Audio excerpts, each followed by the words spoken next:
जब खामोशी जुल्म बन जाए तो गुलामी की बेड़ियों जंजीरों को तोड़ना पड़ता है। आंख में आंख डाल करके हर उन सभी मुद्दों पर मुकर होकर के बेबाकी से बोलना पड़ता है जिन्हें अब तक नजरअंदाज अनदेखा किया जाता रहा है। तो आइए द फ्री वॉइस के साथ बोल की जिस्म ज़बां की मौत से पहले बोल के सच जिंदा है अब तक। बोल जो कुछ कहना है कह ले। हेलो दोस्तों, मैं सुफियान खान अपने इस मंच द फ्री वॉइस पे आप सभी का स्वागत करता हूं, अभिनंदन करता हूं। साथियों, आज हम अपने इस एपिसोड में बात करेंगे एक अहम मौजू, एक महत्वपूर्ण टॉपिक पर जिसे अब तक नज़रअंदाज किया जाता रहा है, अनदेखा किया जा रहा है। एक ऐसा टॉपिक जिस पर बात करने से हर कोई कतराता रहा है, बचता रहा है और डरता रहा। तो आज का हमारा यह टॉपिक है हिंदुस्तान की आज़ादी के 75 वर्ष, या फिर वर्तमान भारत सरकार के आधिकारिक भाषा में बात करें तो आज़ादी के 75 वर्ष का अमृतकाल और हिंदुस्तान के मुसलमान। शुरू करते हैं। आप सभी जानते हैं कि हिंदुस्तान के इतिहास में 15 अगस्त 1947 का दिन एक अहम दिन, एक अभूलनीय दिन है। इसी दिन एक ऐसी खुशियों और जश्न से भरी एक ऐसी तेज आंधी चली, एक भयंकर तूफान आया और जलजला सा उठा। इसने ब्रिटेनी साम्राज्यवादी सत्ता को ध्वस्त कर अपने में समाहित कर दिया। सरल शब्दों में बात करें तो हिंदुस्तान लगभग 200 वर्ष की साम्राज्यवादी सत्ता की गुलामी की जंजीरों से आज़ाद हो गया।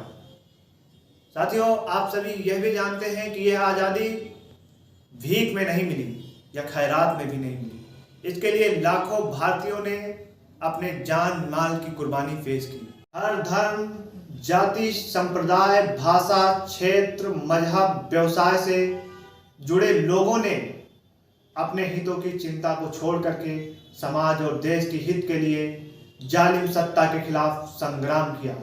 तब जाकर के यह देश आज़ाद हुआ। इसलिए इस देश की आज़ादी में हर किसी का बराबर खून शामिल है।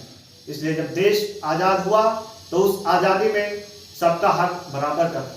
यही कारण है कि जब भारत का संविधान लिखा जा रहा था तो भारत के उस संविधान में हवाई चप्पल पहन करके चलने वाले व्यक्ति का अधिकार हवाई जहाज में बैठ करके उड़ने वाले व्यक्ति के अधिकार के बराबर था।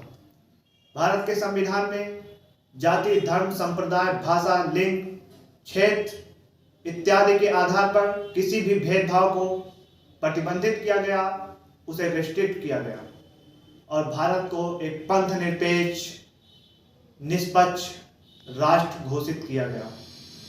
साथियों, लेकिन इन्हीं खुशी, इन्हीं जश्न के साथ ठीक उसी दिन 15 अगस्त 1947 को एक ऐसी दुखद घटना घटी जो भारत के लिए आज भी कलंक का विषय है।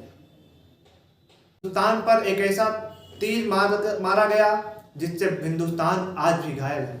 भारत जैसे विशालकाय रूपी शरीर के दो टुकड़े किए गए, एक टुकड़ा पाकिस्तान तो दूसरा हिंदुस्तान के रूप में जाना गया।